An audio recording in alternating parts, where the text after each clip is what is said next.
옛날 한양 변두리에 수철이라는 가난한 청년이 있었습니다. 수철이네는 한때 양반 가문이었지만 지금은 몰락해 궁핍한 처지였지요. 그러다 보니 변두리에 작은 초가를 하나 얻어 홀어머니를 모시고 살고 있었지요. 어머니 장사 다녀오겠습니다. 아이고 얘야. 양반집 자제인 네가 장사라니 그게 무슨 소리냐. 아무리 집안이 기울었기로소니 그 힘든 일을 네가 어찌하겠니? 너무 걱정 마셔요, 어머니. 서당계도 3년이면 풍어를 읊는다 했어요. 열심히 장사를 해서 어머니께 좋은 약도 사드리고 호강시켜 드릴게요. 수철이는 양반으로서의 체면을 모두 버리고 장사를 시작했습니다. 처음 해보는 일이다 보니 수철은 녹그릇 장수일이 절대 쉽지가 않았지요. 하이고 녹그릇 장사는 아무나 하는 게 아니구나. 아픈 어머니를 떠올리면 마음이 아팠지요. 헌데 열흘이 지나도록 녹그릇 한 점도 팔지를 못했습니다. 그리고 그 다음 날도 계속 계시도 못했지요. 녹그릇을 단 한 개도 팔지를 못해 수철이는 걱정이 이만저만이 아니었습니다. 내가 이런 녹그릇 하나도 팔지 못한다면 앞으로 어머님은 무슨 수로 모신단 말인가? 수철은 자신의 처지보다 어머님 걱정이 앞섰습니다. 하여 오늘도 여느 때와 같이 녹그릇을 메고 장터로 향했지요. 그런데 장터로 들어가는 돌다리 끝자락에 웬 처녀가 점을 보고 있는 게 아니겠습니까? 행색은 초라한데 그녀의 눈빛은 날카롭고 무척 예리해 보였지요. 헌데 그녀가 써놓은 표지판은 글씨가 삐뚤빼뚤하게 적혀 있어 보기에도 무척 우스웠습니다. 오늘 하루만 점을 봅니다. 돈은 마음대로 주십시오. 참나 글을 쓴 게 아니라 그렸군. 그렸어 발꼬락으로 써도 저보다는 낫겠다. 수철은 장사가 안 돼 열불이 나 있는 터라 그만 말이 퉁명스럽게 나오고 말았지요.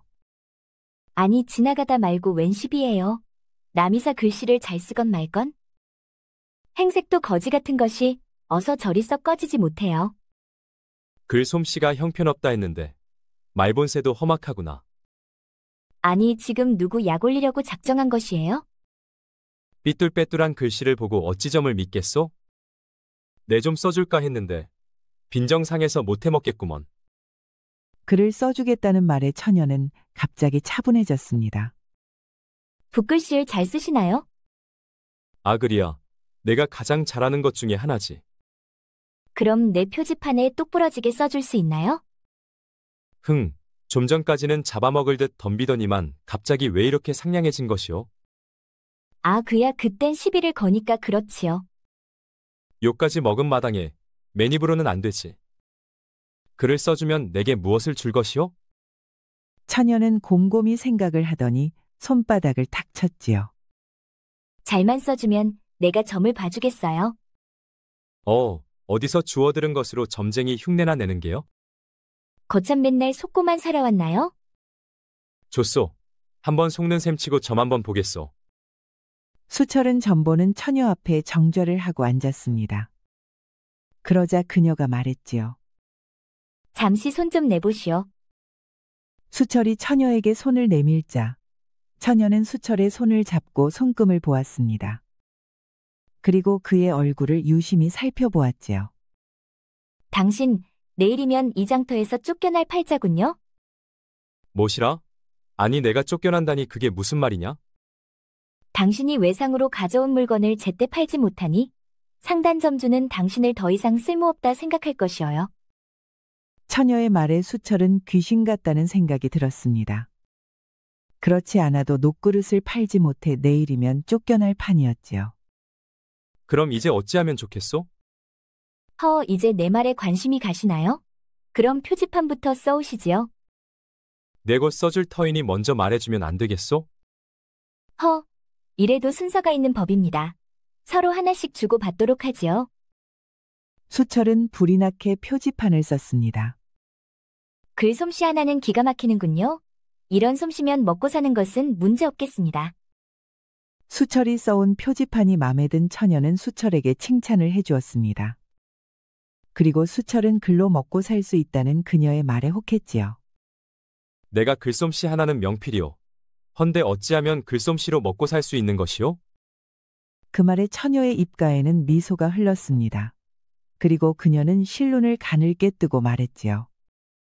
먼저 녹그릇 장사는 버려야 합니다. 선비님은 쇠붙이와 상극이어요. 그렇다면 나는 무엇하면 되겠소? 헌데 처녀는 갑자기 빙글빙글 웃기만 하는 것이었죠. 답답하구려. 그러지 말고 빨리 말해주시구려. 당신은 그저 나만 따라다니면 되어요. 아니, 당신을 따라다니라니 그것이 무슨 말이요? 점쟁이는 눈으로 보고 입으로 팔고 귀로 훔쳐듣지요. 그러니 저는 입으로 장사를 하고 선비님은 붓으로 장사를 하면 되는 것이어요. 나는 무슨 말인지 도통 알아들을 수가 없구려. 아, 그러니까 제가 점사를 볼 때 제 옆에서 부적을 만들어주면 된다는 것이에요. 아니, 나보고 점쟁이 처녀 당신 밑으로 들어가라 이 말이요? 밑으로 들어갈 게 뭐 있나요? 같이 동업을 하는 것이지요. 수철은 처녀가 눈치도 빠르고 입심도 세고 하니 가능성은 없지 않아 보였습니다. 그리고 그녀의 당당함과 자신감이 왠지 믿음도 갔지요. 허나 그녀가 정말 실력이 있는 사람인지 확신은 없었습니다. 수철 자신의 문제는 우연히 맞췄을 수도 있다고 생각했지요. 왜 자신이 없나요?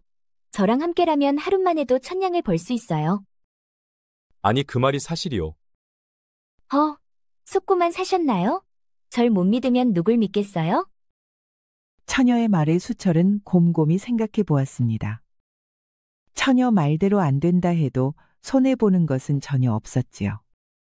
단 조건이 있습니다. 조건이라 그게 무엇이요? 천냥이 모이면 저와 혼인해야 합니다. 아니, 혼인이라니? 만난 지 2시즌도 안 되었소. 그런데 어떻게 혼인 이야기를 할 수 있단 말이요? 싫으면 지금까지 있었던 이야기는 없었던 걸로 하지요. 잘 가시지요?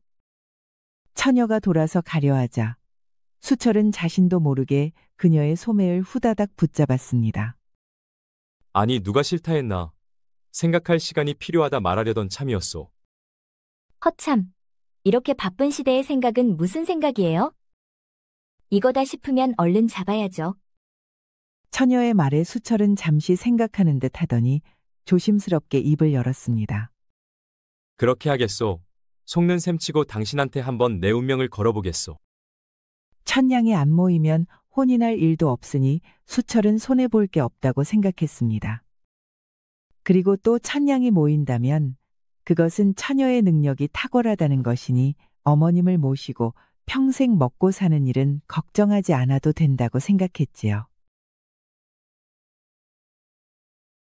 시원시원하게 말씀 잘하셨습니다. 전호량이라고 해요. 월양은 원래 기방 출신이었지요. 하여 어려서부터 수많은 사람들을 접하면서 볼 것 못 볼 것을 죄다 보았지요.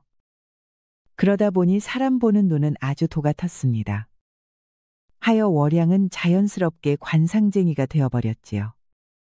거기다 머리까지 비상하니 눈치코치가 100단도 넘었습니다. 하여 제대로 공부한 관상쟁이를 뺨칠 경지에 이르른 것이지요. 헌데 기방 생활도 길게 가지 못했습니다. 그녀가 성인이 될 무렵부터 술 취한 사내들이 허구한 날 집적거렸으니까요. 기방의 점주도 월양에게 기생이 될 것을 계속 강요했지요.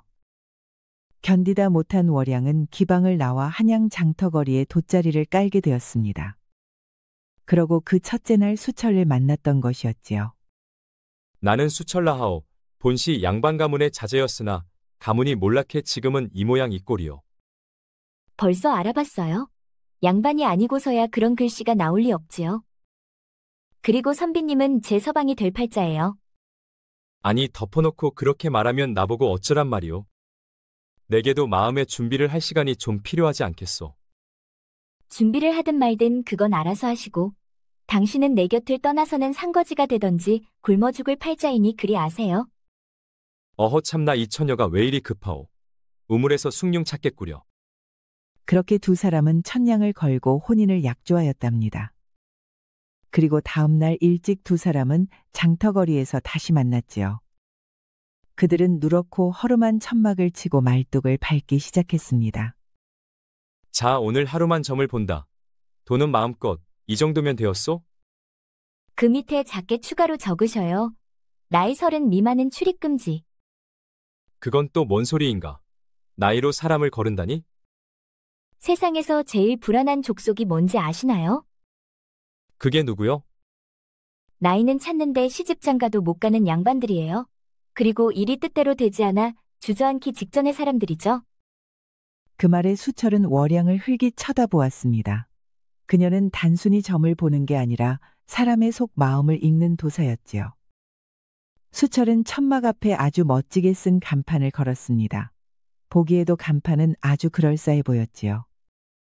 자, 이제부터 그대는 내가 알려준 대로 부적을 그리기만 하면 되어요. 준비를 마치자 잠시 후 첫 손님으로 중년의 아전 부인이 그들을 찾아왔습니다. 그녀는 화려한 옷차림에 눈썹이 짝짝이었지요. 아니 이런 곳에 점집이 다 생겼네. 어디나 좀 한번 봐주게. 중년의 여인이 월양 앞에 앉아 월양은 그녀의 관상과 손금을 보았지요. 사내를 숨겼군요. 그 말에 중년 여인의 동공이 갑자기 커졌습니다. 아니 그게 무슨. 하늘은 속여도 저는 못 속여요. 지금까지는 잘도 숨겼지만 곧 들통날 팔자예요. 그 말에 얼굴이 사색이 되어 중년 부인이 말했습니다. 들통나면 그녀는 완전 끝장날 판이었지요. 그럼 어찌하면 좋겠나. 신령님의 힘을 빌려야지 아니면 방도가 없어요. 아니, 어떻게 신령님의 힘을 빌린단 말이야. 내 부적을 몸에 지니면 신령님께서 당신을 보호해 줄 것이요. 아 그래? 그럼 그 부적은 얼마인가? 열냥이요?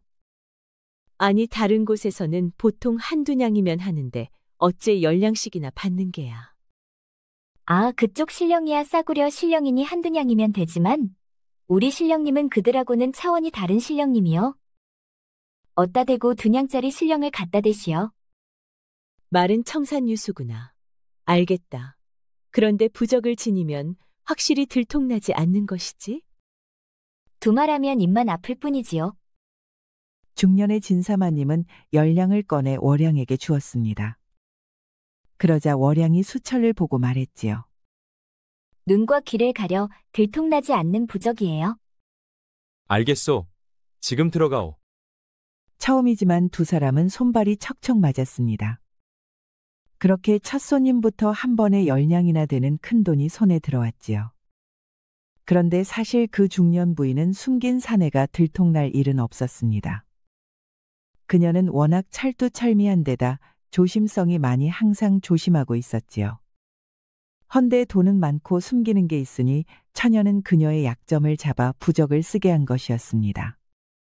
그렇게 중년 부인이 부적을 받아 돌아가자 수철이 말했지요. 허참 내 눈으로 보고도 믿기질 않소. 열량을 벌기 위해 녹그릇을 메고 여러 개의 마을을 돌아도 될까 말까 한데 앉은 자리에서 열량을 벌다니. 이리만 되면 1000냥은 불가능한 일도 아닐 것 같소. 하하. 이제야 제 말을 믿겠나요? 서방님, 저와 혼인할 준비나 하고 계시오. 또 그 소리, 그 얘기는 일단 1000냥이 되면 그때 합시다. 그리고 잠시 후 두 번째 손님으로 중년의 사내가 찾아왔습니다. 그 다음에는 관연한 딸을 가진 포졸이 찾아왔지요. 그리고 장안에 소문이 났는지 점점 사람들이 많이 찾아왔습니다. 들었어? 저기 저 점쟁이 처녀가 천막에서 귀신같이 점을 본다더구만. 아, 그 처녀가 신내렸는데 아주 용하다더구만. 그리고 그곳에서 써준 부적의 효험이 탁월하다네. 그럼 저들이 가기 전에 나도 가서 얼른 봐야겠구만. 오늘 하루만 본다 하니 안 볼 수가 없지 않은가? 아, 가려면 나도 같이 가세. 시간이 갈수록 사람들이 계속 몰려들기 시작했습니다. 항아리엔 엽전이 넘쳐났고 수철은 부적을 그리느라 정신이 없었지요. 이거 이러다 진짜 1000냥 찍겠는데? 벌써 700냥이 넘었소. 제가 뭐라 했나요? 제 머리와 서방님의 손이 만나면 우린 대박이 터진다고 하였잖아요. 수철은 문득 월양의 옆 얼굴을 보았습니다. 그림으로 그린 듯한 눈매가 총명함으로 반짝였지요. 거기다 얼굴은 어찌나 고운지요. 점을 보는 것만 아니라면 선녀라고 해도 믿을 지경이었습니다. 당신이라는 사람 도대체 어떤 사람이요? 수철은 사람들의 점을 봐주고 있는 그녀를 옆에서 지켜보며 그녀에 대한 관심이 커졌습니다. 그녀는 보면 볼수록 신기하고 신비스러웠지요. 두 사람은 신나게 돈을 벌어들였지요. 어느새 해는 서쪽으로 기울고 동쪽 하늘에는 둥근 달이 뜨고 있었지요. 98, 99, 100, 10량짜리 부적을 100개 팔았으니 딱 1000량이로고. 그럼 이만 접도록 할까요? 서방님 호호. 아직도 영업을 더 할 수는 있었지만 월양은 영업을 중단했습니다. 오늘은 이제 끝이에요. 남아있는 손님들은 아쉬워하며 발걸음을 옮겼습니다. 두 사람은 천막을 정리하고 월양이 묵고 있는 주막집으로 향했습니다. 그리고 그들은 천냥이 가득 든 엽전자루를 앞에 두고 서로 마주 앉았지요. 이렇게 하루 만에 1000량을 벌 줄이야 정말 믿기지가 않소. 서방님, 이제야 제 능력을 믿으시겠나요? 능력은 믿지만 이제 앞으로는 어떻게 할 것이요? 약속대로 우리는 혼인을 해야 해요. 그럼 혼인하고도 그대는 계속 점을 볼 것이요? 수철 말에 월양은 잠시 눈을 감았습니다. 그리고 잠시 후 진지하고 단호한 눈빛으로 수철을 보며 말했지요. 이 돈으로 상단을 인수할 것이에요. 아니 장사를 해보았소? 한 번도 해본 적 없지요. 장사 경험이 없는데 어떻게 상단을 운영할 심산이요? 제게 다 생각이 있어요. 서방님께선 저만 따라와 주시면 된답니다. 그리고 우리 혼인은 일단 약조만 하고 혼례는 추후에 올리도록 하지요. 뭐가 뭔지 도통 모르겠구려. 허나 그대가 상단을 인수한다 하니 그럴 만한 계획이 있을 것이란 생각이 드오. 자, 저와 혼인하겠다 약속하셔요. 월양은 수철에게 새끼 손가락을 내밀었습니다. 하루 만에 1000량을 버는 모습을 두 눈으로 확인한 수철은 월양을 믿었습니다. 그리고 왠지 그녀의 매력에 빠져드는 느낌이었지요. 좋소, 약속하겠소. 그렇게 그날 밤 두 사람은 혼인을 약속했습니다. 이제 두 사람은 정혼한 사이가 되었지요. 다음 날 두 사람은 주막에서 다시 만났습니다. 두 사람은 곧장 변두리 작은 상단으로 향했지요. 이렇게 아침 일찍 나를 왜 보자 했는가? 상단을 제게 파시지요. 아니 상단을 팔라니? 벌써 수년째 적자만 보고 있으시죠? 이제 가진 땅도 죄다 팔았으니 상단을 무슨 수로 꾸려나가려 하시나요? 내 뒷조사를 한 것이야? 상단을 인수하려면 그 정도쯤은 알아야 하지 않겠나요? 그래 얼마에 인수할 생각인가? 현재 가지고 있는 재고 포함해서 1000량이요. 1000량이라는 말에 상단주는 두 눈이 휘둥그레졌습니다. 그 돈이면 망해가는 상단치고는 충분한 값이었지요. 좋네. 당장 상단을 넘기겠네. 그리하여 월양은 1000량으로 작은 상단을 하나 인수했습니다. 정말 이 상단을 살릴 수 있소? 제게 생각이 있다 하지 않았나요? 저만 믿어보셔요. 상단을 인수한 월양은 수철을 데리고 상단 창고로 그를 데려갔습니다. 그러자 그곳에는 청나라 도자기가 수북히 쌓여 있었지요. 아니 이것은 청나라 도자기가 아니오. 노그릇 팔던 분이 도자기는 어찌 아시나요? 노그릇 팔면서 보고 들은 게 있다오. 헌데 대형 상단에서 워낙 싸게 파는 바람에 가격 경쟁을 할 수가 없다고 들었소. 바로 그것이어요. 이곳 상단도 대형 상단과 가격 경쟁이 되지 않아 이렇게 팔지도 못하고 쌓아놓고만 있지요. 아니 그런데 어째서 경쟁력 없는 도자기를 이렇게나 많이 인수를 한 것이요? 앞으로 석 달만 지나면 도자기 값이 폭등할 것이어요. 그리고 앞으로 3년간은 청나라 도자기가 들어오질 못할 것이에요. 그때가 되면 청의 도자기는 부르는 게 값이지요. 아니 그것을 어떻게 아시오? 때가 되면 말씀드리겠어요. 수철은 무척 궁금했지만 월양을 믿었기에 때가 되어 말해줄 때까지 기다리기로 하였습니다. 그리고 두 사람은 상단을 깨끗이 청소하고 재정비를 시작했지요. 부서진 문짝을 고치고 간판도 멋지게 바꾸었습니다. 수철은 상단명을 풍운상해라 지었지요. 바람과 구름처럼 나타나서 부귀와 출세를 거머쥐겠다는 의미였지요.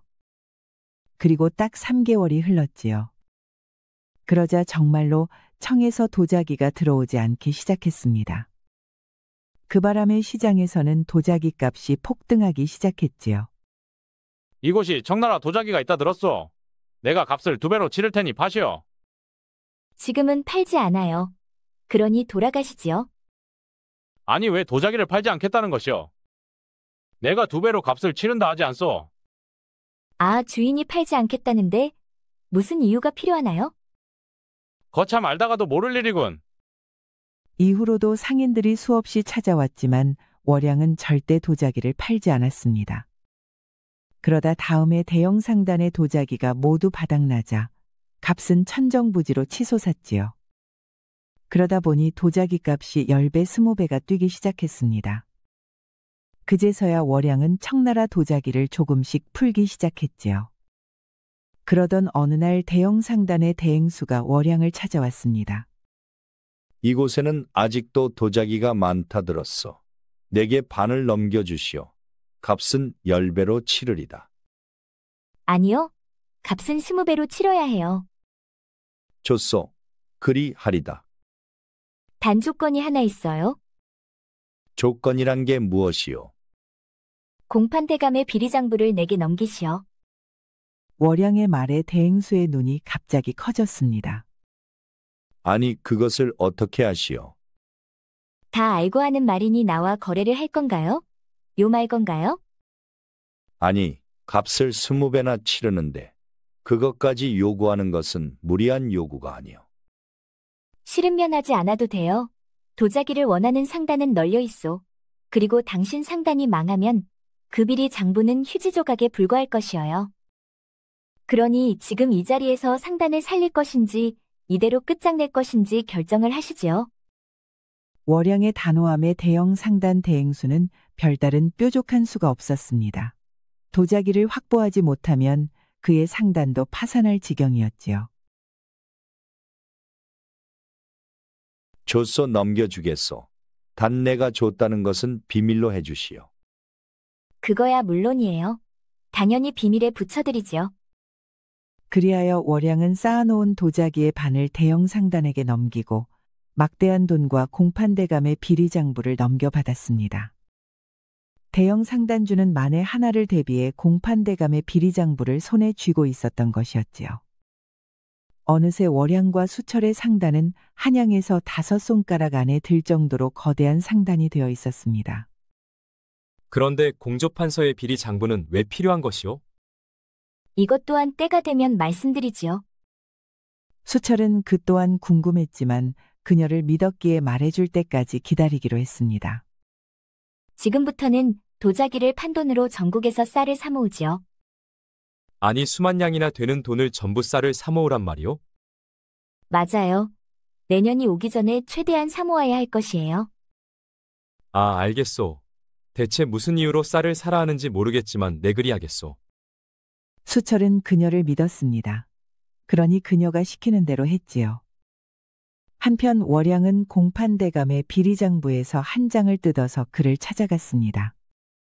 허허, 요새 한양에서 돈을 제일 잘 번다는 대행수가 내 집에는 어쩐 일인가? 내 대감을 살려주고자 찾아왔습니다. 아니, 나를 살리다니 그게 무슨 말인가? 자, 이것을 한번 보시지요. 공판대감은 월양이 내민 뜯어내 장부를 보았습니다. 그리고 그 순간 그의 두 눈이 휘둥그레졌지요. 아니, 이것을 어떻게? 그러니 내가 뭐라 했습니까? 대감을 살리러 왔다 하지 않았소. 만에 하나 이것이 다른 이의 손에 들어갔다면 대감의 목이 달아날 수도 있지 않겠습니까? 아니, 이것을 어떻게 손에 넣었는가? 그렇지 않아도 이것이 없어서 한참을 찾았네. 우연히 손에 넣게 되었습니다. 제 부탁을 하나 들어주시면 장부원장을 온전히 가져다 드리지요. 그래, 그 부탁이란 게 무엇인가? 영모제로 세상을 떠난 발기수 대감을 아시지요? 아니, 그 일은 왜 꺼내는 겐가? 그분께서 모함을 받아 영모제가 되었다는 것도 잘 아실 것이요. 이제 그분의 명예를 공판대감께서 찾아주셔야겠습니다. 아니, 이미 벌써 다 끝난 일이네. 이제 와서 어떻게 뒤집는단 말인가? 그분께 모함에 씌웠다는 진술과 함께 상소문이 임금께 전달되었습니다. 곧 있으면 임금께서 의금부 사건을 재조사하라는 명이 공판대감께 떨어질 것이에요. 그럼 그때 공판대감께서는 진실만 제대로 밝혀주시면 됩니다. 허참, 단순한 장사치로만 알았는데 그대가 왜 이런 일에 나서는지 모르겠군. 대감께서 이번 일만 잘 처리해 주시면 제가 대감의 자금줄이 되어 드리겠습니다. 대감께서도 삼정승이 한번 돼봐야 하지 않겠습니까? 거참 병 주고 약 주고 사람 놀래키는 재주가 있구만. 좋네. 그 약속 꼭 지키시게. 알겠습니다. 이제 우린 한 배를 탄 것이에요. 그렇게 월양은 공조 판서와 거래를 약속했습니다. 월양이 억울함을 밝히고 명예를 찾아달라 부탁한 발기수 대감은 다름 아닌 수철의 아버님이었지요. 그럼 저는 대감만 믿고 이만 돌아가겠습니다. 다시 상단으로 돌아온 월양은 도자기의 재고를 파악하며 수철이 사들이고 있는 쌀을 점검했습니다. 그들의 풍운 상회 창고에는 쌀이 점점 쌓여가고 있었지요. 그 후로 한 달이 흘렀습니다. 임금은 공조 판서를 불러 영모 사건을 지시하라는 명을 받았지요. 거참 그 여인 알다가도 모를 일이군. 주상께서 재조사를 시킬 것을 미리 알고 있다니. 그리하여 공조 판서는 직접 사건을 진두지휘하며 조사에 들어갔습니다. 그러자 수철 아버님의 사건이 재조사 들어간 것을 확인한 월양은 자신이 있었던 기방을 찾아갔지요. 아니, 네가 어쩐 일로 나를 찾아온 것이냐? 빚을 갚으러 왔습니다. 빚이라 내 어미를 말하는 것이냐? 그렇습니다. 제 어머님의 빚이 20냥으로 알고 있습니다. 제가 20냥에 1000냥을 더 드릴 테니 기방을 내게 넘기시오. 시세로 500냥밖에 않는 기방을 1000냥에 넘기라니 기방주의는 동공이 커졌지요. 정말 네가 돈을 많이 벌긴 벌었나 보다. 시세보다 2배로 주겠다 하는 것을 보니. 어쩔 참이요? 제 어머님만 모셔갈까요? 아니면 1000냥을 가져다 드리리까? 네가 그렇게까지 후하게 주는데 굳이 안 팔 이유가 없지. 그리하여 월양은 자신이 태어나고 자란 기방까지 인수를 했습니다. 그리고 어머님을 모시고 자신이 살고 있는 커다란 기와집으로 모셨지요.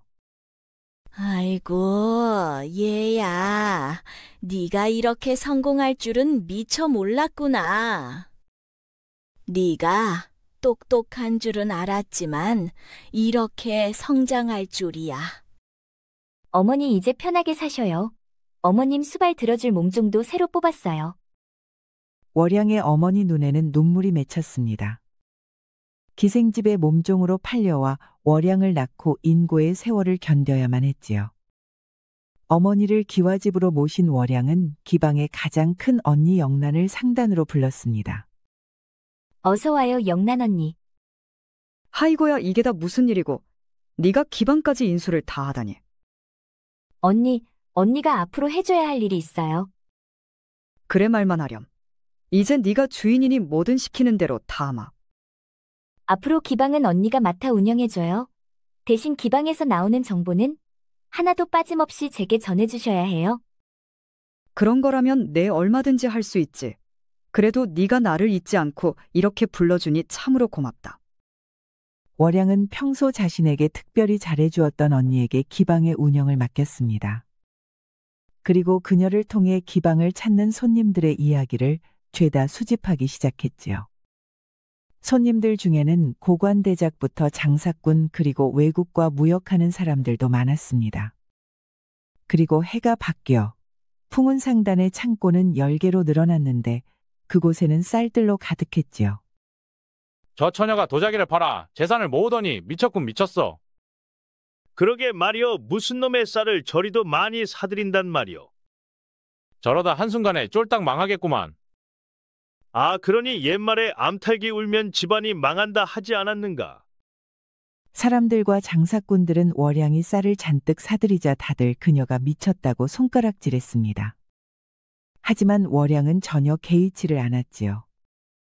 그리고 해가 바뀌고 꽃피는 봄이 온 어느 날 월양과 수철은 집무실에서 마주 앉았습니다. 드디어 쌀을 모두 사드렸소. 고생했어요? 서방님, 그런데 괜찮겠소? 이렇게 많은 쌀을 다 어찌할 것이오? 이제 곧 있으면 가뭄이 들어 모든 곡물이 말라 비틀어질 것이요. 그럼 장사치들이 가마를 끌고 우리 상단에 심리는 줄을 설 것이에요. 아니 그 말이 정말인가? 정말 하늘의 기운도 읽는 것이오. 이제 때가 된 것 같아요. 그동안 못다한 이야기를 해드릴게요. 월양은 수철을 붙들고 천천히 입을 뗐습니다. 그녀가 기방에 있을 때였지요. 어느 날 도령 수철이 동문들과 기방을 찾았었습니다.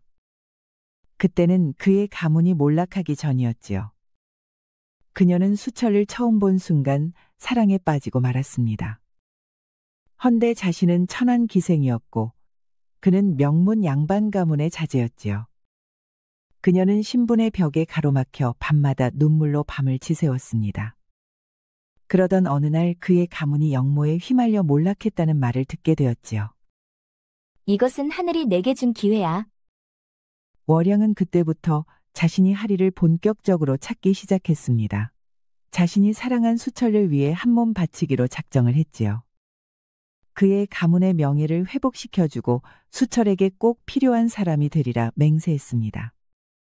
그리하여 그녀는 기방에 있으면서 손님들 이야기 속에서 수많은 정보를 수집했지요.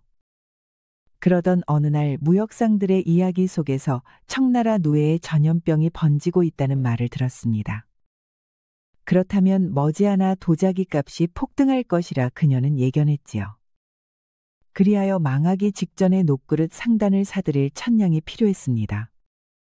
그리고 그 천냥을 만들기 위해 기방을 나와 수철이 지나는 골목에 자리를 깔고 그와의 인연을 일부러 만든 것이었지요. 아니 그럼 일부러 내게 접근한 것이었소? 실로 그러합니다. 저과 서방님의 운명은 뗄래야 뗄 수 없어요. 함께 있어야만 빛을 발하는 운명이라 이것이죠. 지나고 보니 월양의 말이 맞았습니다. 그런 것 같구려. 그런데 말이오 올해 가뭄이 들어 흉작이 될 것이란 것은 어찌 아셨소? 그것은 우리 기방을 찾았던 손님 중에 도닦은 스님이 한 분 계셨습니다. 그분께서 제게 넌지시 가뭄이 들 것을 알려주셨지요. 어허 그랬구려. 그러고 보니 당신은 모든 것을 정보를 통해 이루었구려. 그래서 기방도 인수를 한 것이고. 수철은 월양의 신분이 비록 천하나 그녀의 비범함은 양반네들도 못 따라갈 정도라는 것을 알았습니다. 수철은 월양과 1년을 같이 일하면서 그녀를 진심으로 사랑하게 되었습니다. 이제 그에게 월양의 신분은 무의미해졌지요. 나도 이제 때가 된 것 같소. 내게 혼인을 하자고 먼저 말한 것은 당신이지만 나도 그대에게 진심을 말하고 싶소. 지난 1년간 당신과 함께 일하면서 진심으로 좋아하게 되었소. 나와 혼인해 주시오. 제가 어찌 서방님의 말씀을 거역하겠어요. 저와 제 모든 재산은 서방님의 것이어요. 그런데 그때 공조판서의 신복이 월양을 찾아왔습니다. 대감께서 대행수에게 이것을 전하라 하셨소. 월양과 수철은 공조판서의 문서를 펼쳐보았습니다. 그러자 그곳에는 수철 아버님의 무고함을 밝히고 명예를 회복한다는 내용의 판결문이었지요. 임금께서 직접 직인한 문서였습니다. 그것을 본 수철은 두 눈에서 눈물이 쏟아져 내렸지요. 드디어 아버님의 억울함이 밝혀졌기 때문이었습니다. 아니 이게 갑자기 어떻게 된 일이오? 그것은 대행수께 물어보시오. 당신네 상단의 대행수가 저희 대감을 직접 찾아와 거래한 것이오. 그리고 대감께서 대행수께 꼭 받아오라는 것이 있었소. 월양은 공판대감의 비리장부를 신복에게 내주었습니다. 고맙소. 그리고 대감께서 일이 잘 되었으니 조만간 두 분을 초대한다 하셨소. 알겠소. 고맙다 전해주시오. 공판대감의 신복이 나가자 수철은 월양을 붙들고 물어보았습니다. 당신이 정말 내 아버지의 누명을 벗겨달라 부탁한 것이오? 부탁이 아니라 거래였습니다. 제가 가장 해드리고 싶은 선물이었어요. 그 순간 수철은 월양을 끌어안았습니다. 그의 눈에서는 눈물이 쉬지 않고 흘러내렸지요. 우리 서방님은 어찌 이리 눈물이 많으신가요? 정말 감복했소.